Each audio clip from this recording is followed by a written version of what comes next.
I got a letter from the government the other day. I opened and read it and burned that. Man, the way that I live don't concern that. Man, we gon' have to settle this another way. A letter from the government the other day. I opened and... Quiet down for a moment. Hello? Hello? I go.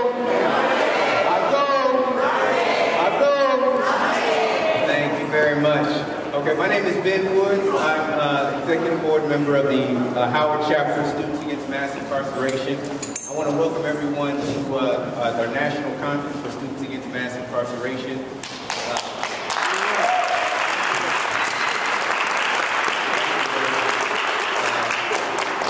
Our organization started about 2 years ago. This is our first national conference. We organize around the issues of the prison industrial complex and political prisoners, which is why we wanted this play to be shown here. I myself have seen about, I think, 3 of Brother Obi's plays that he's put on, and I think they're really amazing to see these young kids. It's great work to see this cultural work and political education in a different style that I think is a very popular education model, that a lot of people, that even these children are going to be teaching us a lot of things that we don't know. So I think that's what's really powerful about it. So this play is called, it's a production by Mass Emphasis Children's Theater Company, a children's play by Obi Egbuna, Maintaining Resistance Behind the Bars.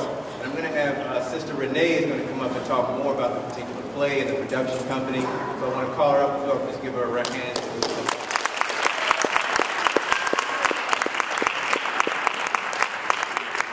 Turn it up. Turn it up. Everybody can hear. Just a few technical things. Speak loud. Good evening. Good evening, good evening. Good afternoon, actually. It's early. It's one we usually have our plays in the evening, so it's nice to be here at Howard University's campus. I mean, it's beautiful to be here. The sun's shining today, and we have all these beautiful children that have worked extra hard to get ready for this play. This is our 7th play. This is our 5th play. This is actually our 3rd play this year. And as Brother Ben said, the children take on this task, and thank God their memories are better than mine. I have an old brain. But they do such an amazing job, as you'll see when they come up here, embodying the characters that they are portraying. And we'd like to thank SAMI for including us in this event here today. So without further ado, we will begin our play by the Mass Emphasis Children's Theater Company. So enjoy.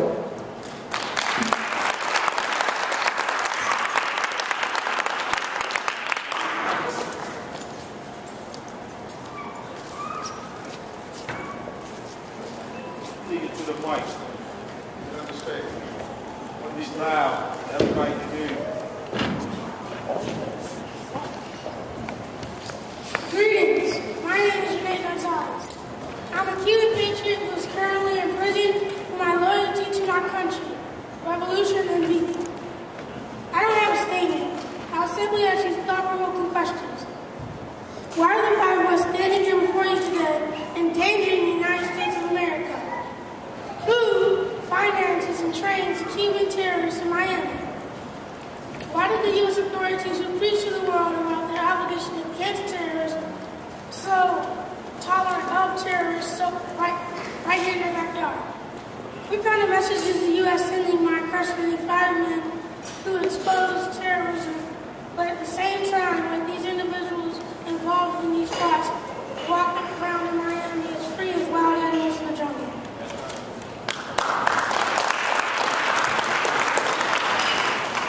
Greetings. My name is Dorado Hernandez. I'm a Cuban patriot, revolutionary.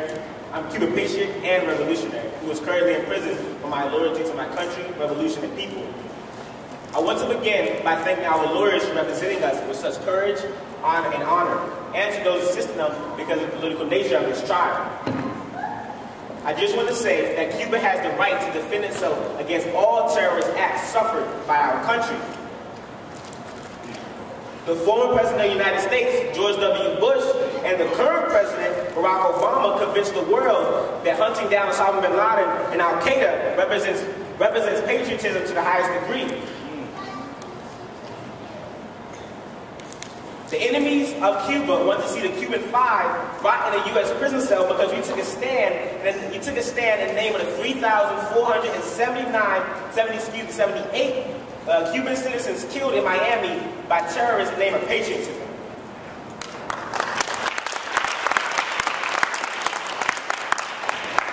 Greetings, my name is Fernando Gonzalez. I am a Cuban patriot who is currently in prison for loyalty to my country, revolution, and people.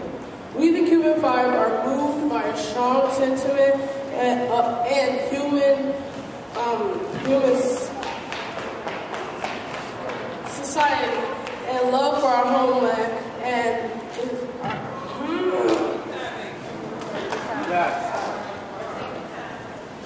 we, the Cuban Five, are moved by a strong sentiment and human society for love for our homeland and contempt for a go against our dignity of human beings.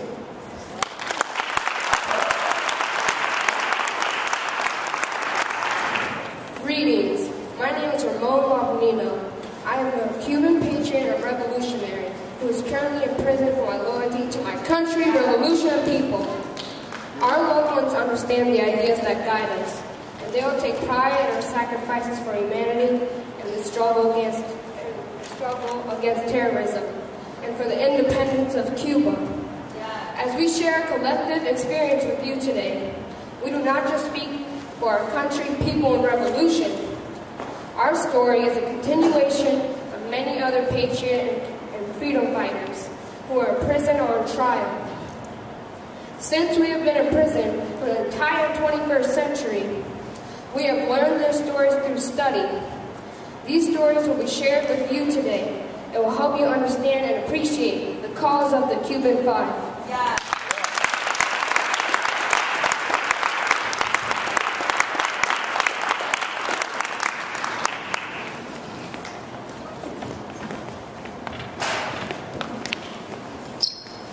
Revolutionary greetings to all present today. I am Comandante Fidel Castro. Can we begin with a moment of silence for my younger brother and fallen comrade, Hugo Chavez? Can everybody please stand?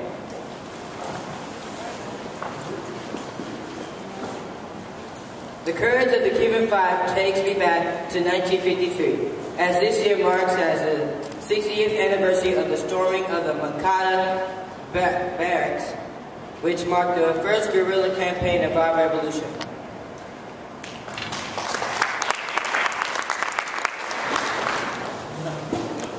Greetings. I am Dr. Martin Luther King Jr.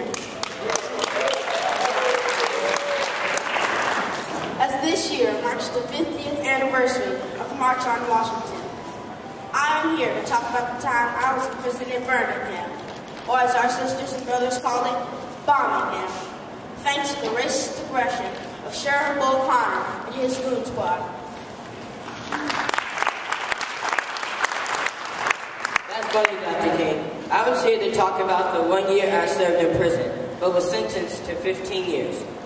The speech I made in court, history will absolve me.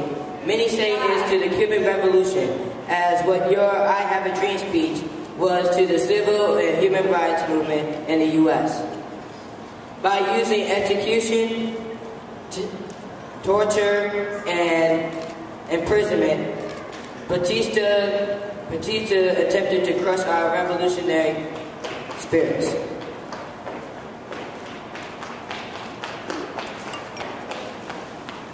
The discipline and resolve we demonstrated in the Sierra Maestra was only possible because of the time we spent in prison.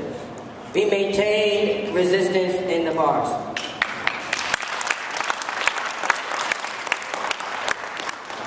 I am here to talk about the time I was in prison in Birmingham, Alabama. It was the 13th time I had been put in prison. Having those prison doors slammed shut might not have been music to my ears.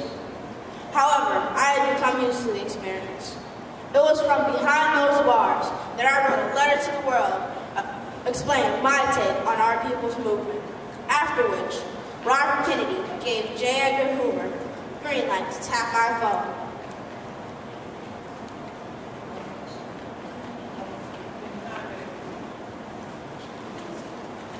I reached the conclusion that white moderates were a bigger threat to our revolution than the White Citizens Council. That letter gave me the strength and resolve, and I learned that we must and will maintain resistance behind the bars.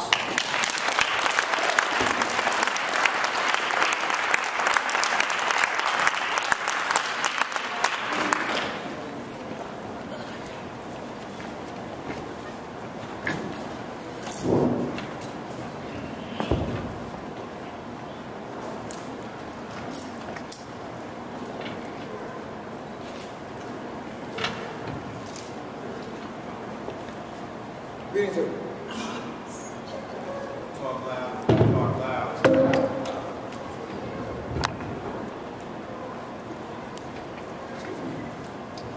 Greetings, everyone. My name is Lawrence Guillaume. I'm a member of the Student Nonviolent Coordination.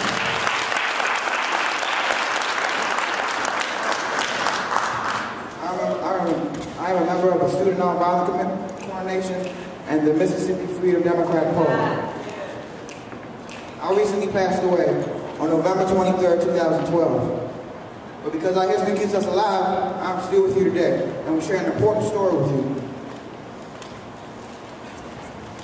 In June of 1963, I visited Winona, Mississippi to bail Fannie Lou Hamer and 2 other civil rights workers out of jail. They were arrested for entering a whites-only bus station. Hello, sisters and brothers. My name is Clarence Lewis. I am with the Scottsboro Boys.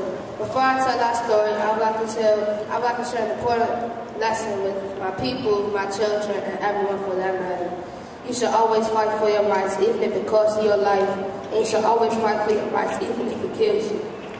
Because that's all life consists of.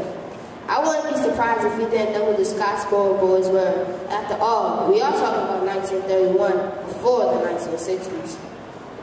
Yes, Brother Clarence, that is the energy that drives this movement.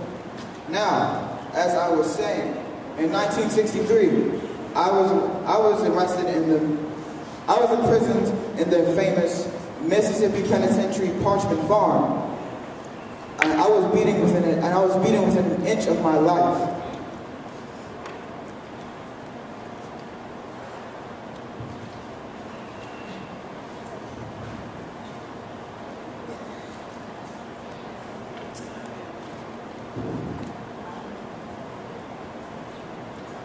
I went on a 17-day hunger strike to defy the police. And I lost 100 pounds in the name of the struggle. I maintained resistance behind bars.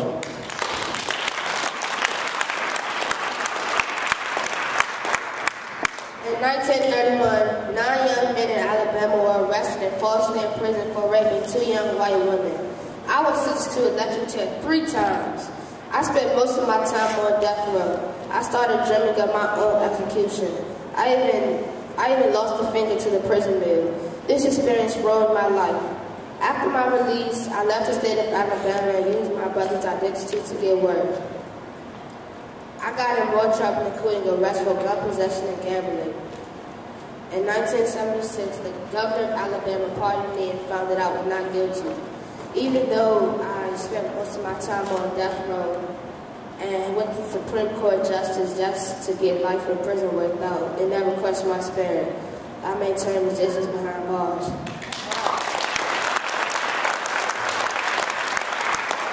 Maintain the resistance behind the bars.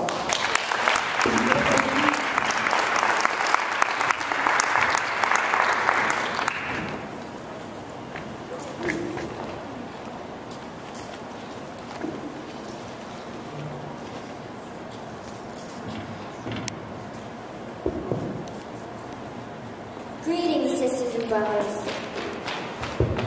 Greetings, sisters and brothers. My name is Asada Shakur.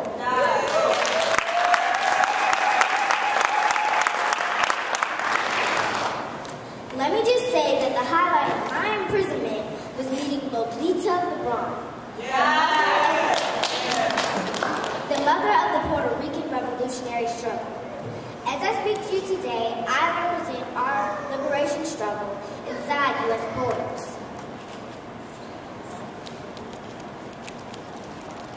My experience in the Black Panther Party, Black Liberation Army, and Republic of New Africa. I am also an extension of our prisoners of war still unlawfully rotting behind bars. If it's okay with you today, I would like to talk about my incarceration, not what got me incarcerated. I spent 21 months in solitary confinement. I was beat up by female officers because I refused a routine medical exam after my daughter was born. I was incarcerated and surrounded by men for what they call security reasons. The United Nations spoke about my mistreatment, but I never complained, not even one time. My commitment to our liberation struggle got me through that awful experience, and today I live a free woman on the revolutionary island of Cuba. When the enemy puts us in a human cage, we must maintain resistance behind the bars.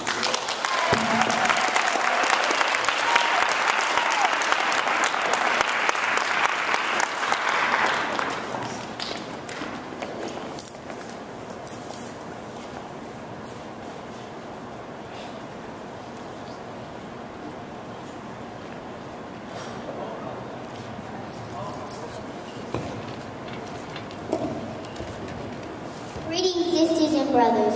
My name is Claudia Jones. I was born in Trinidad, a slave plantation in British colony. I came to the United States at the age of 9, and I lived in Harlem until I was deported in 1955. In case you didn't know, the struggle for immigrant rights is nothing new. I am speaking from experience. Hello everyone, my name is Rosa Park. I just want to tell everyone that when you think of 1955, besides Emmett Till and myself, there are two other names that should always be associated with that year. The first is Claudette Cozen, a brave and beautiful 15-year-old who got arrested in Montgomery for refusing to give up her seat on the bus 9 months before I did. The second name you should remember, well, she's standing right here next to me, Claudia Jones, who was deported for speaking truth to power. Before I was deported on December 7th, 1955, 6 days before Sister Rosa made her heroic stand in Montgomery, Alabama, I had served 4 different spells in prison starting in 1951. I suffered a heart attack at the age of 36. My crime on paper was violating the McCarran Act, which prevented immigrants from joining the American Communist Party. My real crime was revolutionary journalism, writing for publications like the Daily Worker, the Spotlight, and the Negro Affairs. After prison in the U.S. and deportation, I lived the rest of my life in Britain. I couldn't go back to Trinidad because the British felt that I would cause too much trouble. I have to admit, they were right. I started 2 newspapers in Britain, the West Indian Gazette and the Afro-Asian Caribbean News. I also founded the Notting Hill Carnival, the first Mardi Gras Day celebration to show that Africa still remains in our hearts and soul. Before I passed on Christmas Eve and 2 days before Kwanzaa, I thought to myself, my time in prison convinced me that we will eventually be victorious in the struggle for our liberation. We must maintain resistance behind the bars.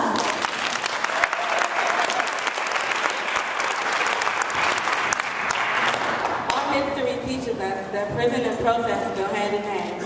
I have come to realize that the length of your prison sentences is not as important as the willingness to go to jail for our people to be free. I have made a humble contribution and a struggle bigger than any of us, because it was and is for all of us. I'm glad I maintain resistance behind bars. Maintain resistance behind bars.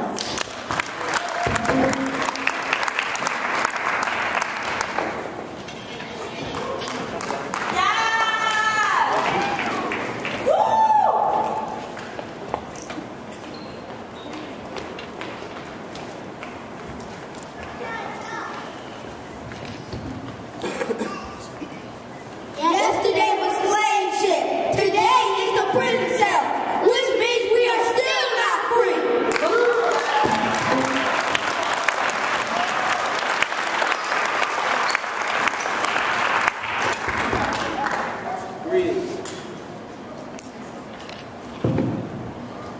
Greetings, brothers and sisters, friends and enemies. I am known throughout the world as Malcolm X, or to my Islamic family, El-Haj Malik Shabazz, and my personal favorite, Omar Wali. As usual, Brother Malcolm makes it plain and simple. I am George Jackson, also known as the Soul Brother. I was the Minister of Defense of the Black Panther Party and the founder of the Black Guerrilla family. I will discuss how those who dare organize behind enemy lines are marked for death by the prison industrial complex. As I stated in my autobiography, hearing those prison doors slam shut can really do a number on your psyche. But the next thing is accepting in the eyes of the guards and wardens that you are nothing but a prison number. I know, I'm talking about 1946. But if there was a change, we wouldn't be here today. I am glad this gathering was organized. If I would have lived today, I would have took the U.S. government before the United Nations. I also had a problem with smelling rows of defecation and access to homegrown remedies aimed at giving you the same pleasure as your narcotic of choice. Some nutmeg can get you higher than 4 joints of marijuana. Wow. Today, our youth who come to prison sober come out full-fledged junkies, and we appear to be astonished. Today's inmate must learn the history, learn the law, spiritually transform, join, or start an organization to help keep the African fighting spirit alive. The prison industrial complex has countless nightmares of these young African warriors becoming an organized force behind enemy lines. We know how the Panthers scared J. Edgar Hoover and company on the outside. But my 2 books, Soul Dad Brother and Blood in My Eye, made them realize that if prison resistance, prison rebellions, and protests in every filthy human cage were organized, it would be an even bigger threat than the urban rebellions between 1965 and 1968, which burnt 289 cities to the ground. You see how much commotion Attica caused. I was the biggest threat of all. Not because of the writing or organizing, but because my life demonstrated that any inmate could be transformed. I went in for robbing a gas station and was sentenced 1 year to life. And within a 10-year period, I became the face of African prison resistance. Can you tell me that story won't appeal to today's crack dealers, carjackers, or gangbangers? Don't give up on our babies, and let's please get organized and maintain resistance behind bars.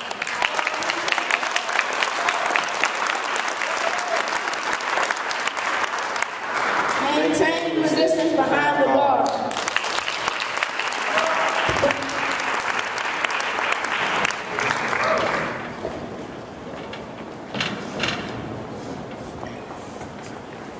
Yesterday was a slave ship. Today is the prison cell, which means we are still not free.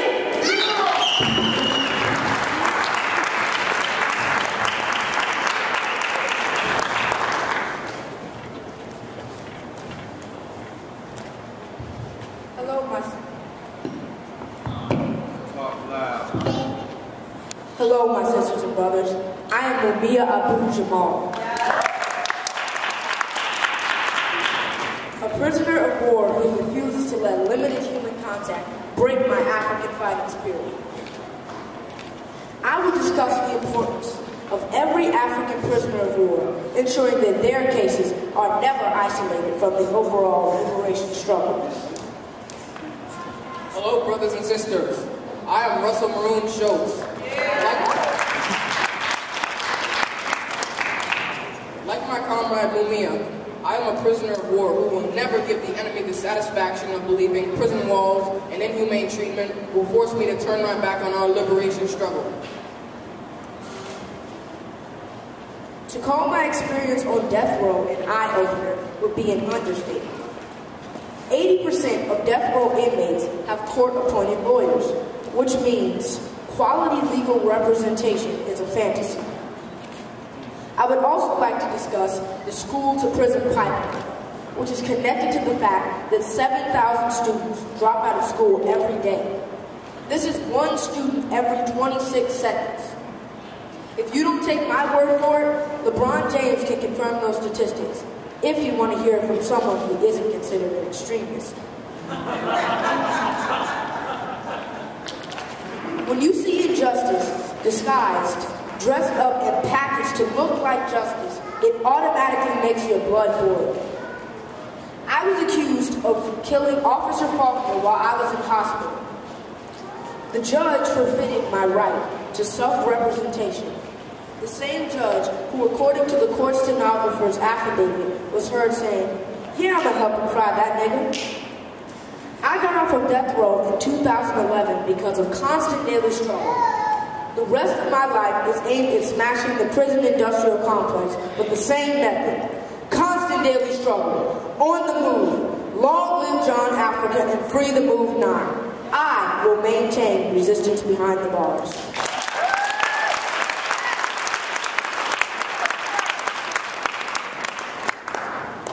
Maintain resistance. I'm a former Black Panther, and since the 70s, since 1972, I have been a prisoner of war. I escaped on 2 occasions, but was physically rediscovered, to put it mildly. As we speak, I'm on lockdown 23 hours a day, can shower 3 times a week, and have 5 hours of recreation. I can only have meals in my cell. When I was put in jail in the 70s in the state of Pennsylvania, the number of inmates was around 5,000. Now the number is close to 40,000. I've seen around 800 pages of my FBI file and know J. Edgar Hoover, who took a particular interest in my case. This is understandable because in their eyes, I'm not Russell Maroon Schultz, your brother and comrade.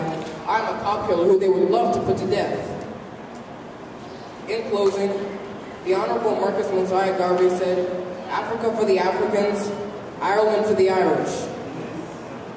Allow me to bring to light the life of Constance Markovitz, an Irish revolutionary woman who was part of the Irish Citizen Army and Minister of Labor for the Irish Republic. I echo the feelings of my comrades. We must and will maintain resistance behind the bars.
I'm the late Vice President of Zimbabwe, a post I held from 1999 to 2009. When I left the physical world 4 years ago, on August 4th, 2009, the government and my people declared me a national hero, which is the highest honor of any citizen of our country can receive. I served roughly 19 and a half years in prison, starting in 1972. During my incarceration, I discovered while researching congressional hearings what is commonly referred to as COINTELPRO. COINTELPRO is an acronym for Counterintelligence Program, which was developed by the FBI to be used to assassinate and imprison as many activists from our community as possible. Upon learning about the FBI's counterintelligence program, I filed a lawsuit against not only the FBI but the NYPD as well. The year was 1975. Over the next 15 years, as a direct result of the filing of my lawsuit, the FBI was made to release more than 300,000 pages of documents regarding COINTELPRO. I returned to court to appeal my conviction. Judge ruled that the prosecution had failed to disclose evidence that could have helped my defense, and I was released on March 15, 1990. And today, I am more committed to the fight to release all political prisoners and prisoners of war. We owe it to the masses to maintain resistance behind the bars.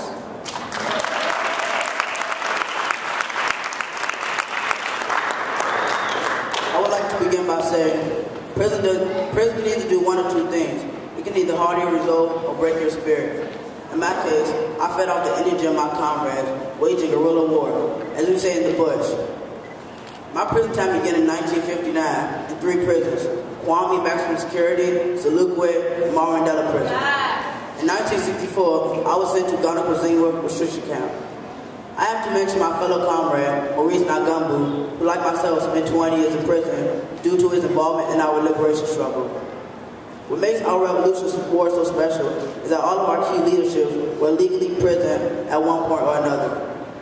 This experience taught us 2 things: that victory was inevitable, and the former colonial master understood our liberation war as being massive in scope and character, and because of this, it was easier than learning the alphabet to maintain resistance behind the bars. Maintain resistance behind the bars.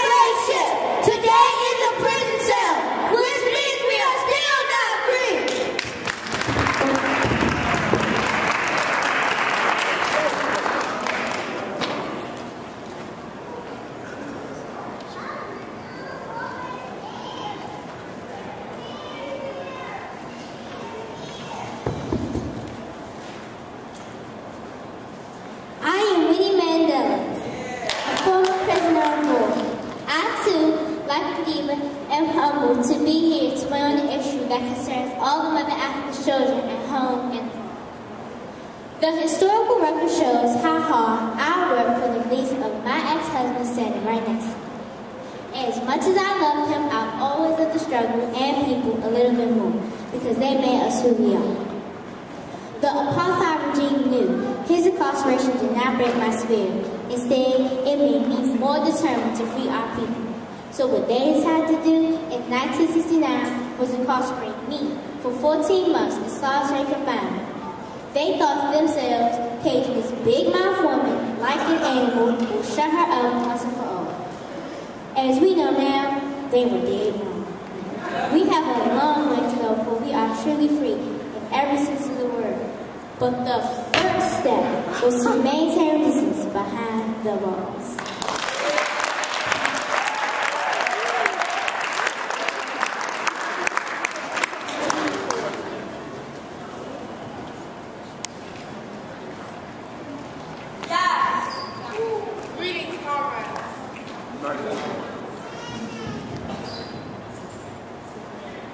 Greetings, comrades.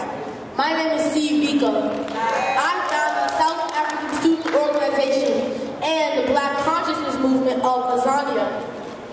I will share what took place at the end of my life in the custody of police. I was arrested on August 18, 1977. The arrest took place at a roadblock near Port Elizabeth Security by two policemen, Harold Snyman and Gideon Nierwald. I was in interrogation for so many hours. I was tortured and beaten into a coma. About 3 weeks later, I was put into a police van naked, still in manacles as I was driven to a prison hospital in Pretoria, which was roughly 683 miles, or as we say, 1,100 kilometers. I was pronounced dead, and the police claimed my death was caused by a hunger strike. Back then, we were prepared to die because of their terrorism and brutality. As we know, much hasn't changed.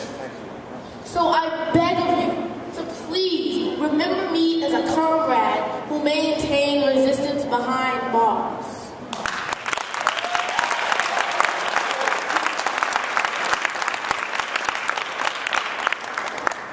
I will now sing a song that means to maintain resistance, and it means the struggle continues. So, we're my brothers. So, the name of the song is Salute to Continue. I think the struggle continues. Salute to Continue. I want people to clap like this.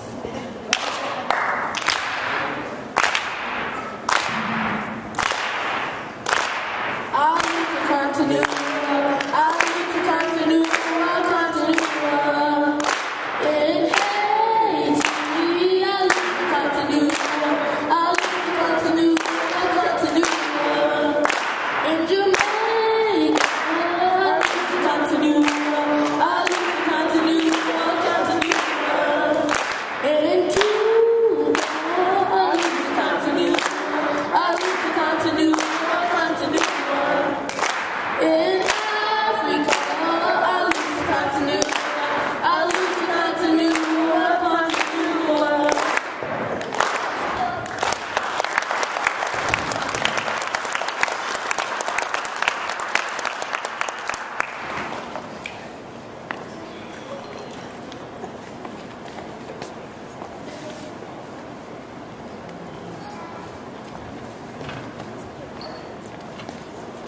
I am Robert Gabriel Mugabe, the President of the Republic of Zimbabwe. Hearing the stories of all these warriors remind us of two things. Victory for a people with the bravery we have is certain, and the U.S. government is in no more position to lecture the world about human rights and democracy. I served 11 years in prison during the Second Chimurenga, which means the revolution in English. My first wife, Sally, and I lost our only child to malaria, and I was denied the opportunity to attend his funeral. During my time in prison, I earned a few degrees to keep my mind sharp, and also organized a successful revolution. We defeated the second most powerful colonial army ever assembled on the African continent. All prison did was reinforce to our people the importance of staying united and disciplined. Victory was the reward of remaining faithful to our principles. We maintained resistance behind the bars.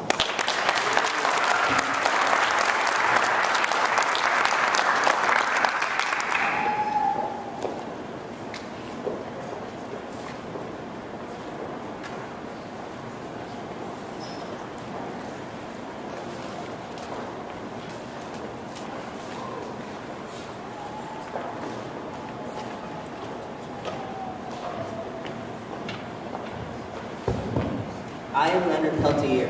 Welcome to my land. Even though I'm in prison in the USA's occupied territories, I claim this land in the spirit of resistance. I've been in prison since 1976 for the alleged shooting of 2 FBI agents on the Wounded Knee Reservation. They forced my people on reservations and made a mockery of us by sending goon squads to terrorize our men, children, and women. For those of you who don't know the case, go and look at the evidence. My only crimes are Native American pride and continuing the struggle of our self-determination. When you say black power, we say red power. When you say Africa must be free, we say America must be free. I sit here with low blood pressure,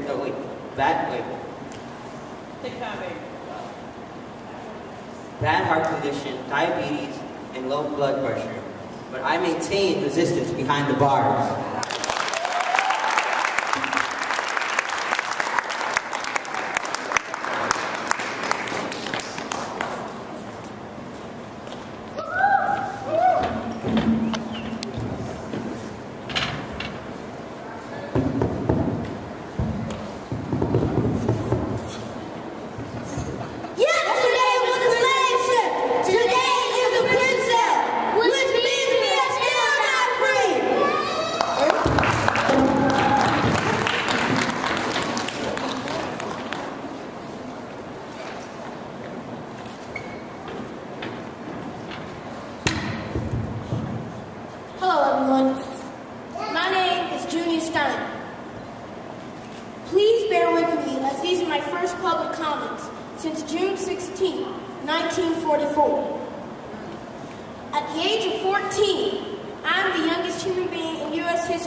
I am one of the founder members of the Crips. I was executed by lethal injection at San Quentin Prison, December 13, 2005, thanks to Arnold Schwarzenegger, a real lifetime movie.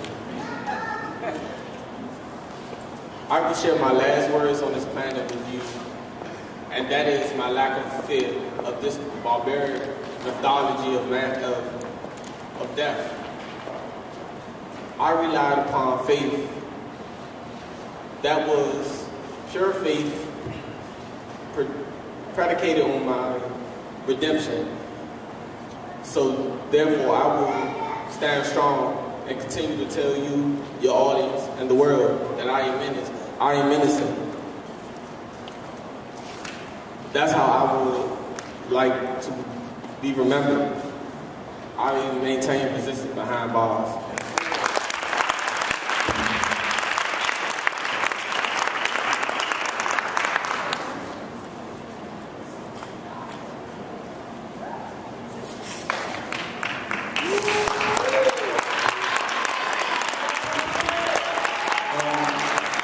That's the play.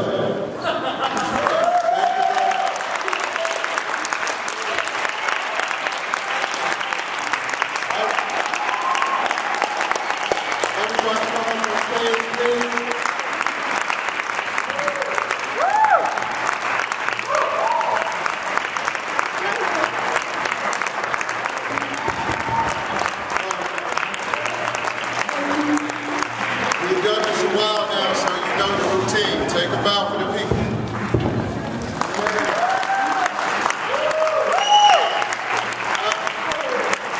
I would like to bring 3 people next to me. Brother Rossef, Copeland, and Zion. Where are you? Where's Copeland? All right. All right. It gives me pleasure to introduce you to 3 of the co-writers of this play.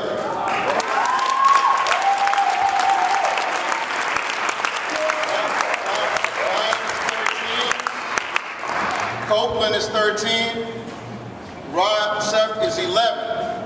And for the sisters, and all you sisters out there wondering what about the sisters, Gigi Keat is not here today. She's in Florida. She was the youngest co-writer. Gigi's 10.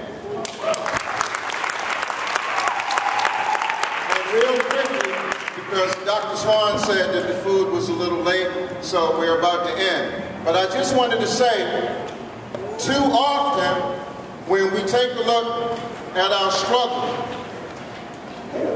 pontification about our struggle, that trend is spreading faster than gossip in Hollywood and AIDS, malaria, and cholera in Africa combined. It is for that reason that anytime you have the opportunity to do something practical, to do what so many others make their living talking about needs to be done, you should never hesitate to do it. That's what we represent today. Also, a golden concept in African culture, and many of you live by this, is you say that you sit at the feet of the elders and let their wisdom impart on you. I have 2 words to say to you. Lucky you. Because the comrades that I work with get on the front line. The best teacher is experience. The oldest civil rights and human rights fighter on this planet is Amelia Boynton Robinson, 103 years young. And she tells audiences all over the country, don't stand on my shoulders, you're too heavy. So the purpose of empowering these young people is so they will expand on our contributions. And anybody who really wants to see our struggle intensify, see the most significant contributions expanded on, knows that this is necessary, knows that history obligates us to do this, and knows we don't have the luxury of positioning ourselves to have admiration societies. We want a movement. And the only form of segregation that we endorse is critics over here, frontline fighters over here.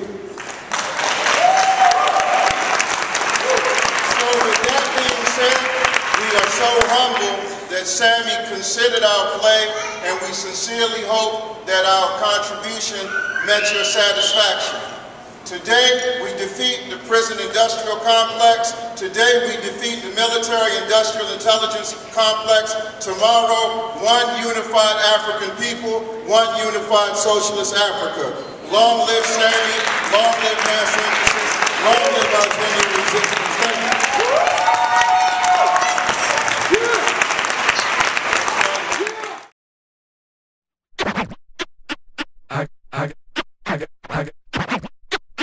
I got a letter from the government the other day. I opened and read it and burned that. Man, the way that I live don't concern that. Man, we gon' have to settle this another way. A letter from the government the other day.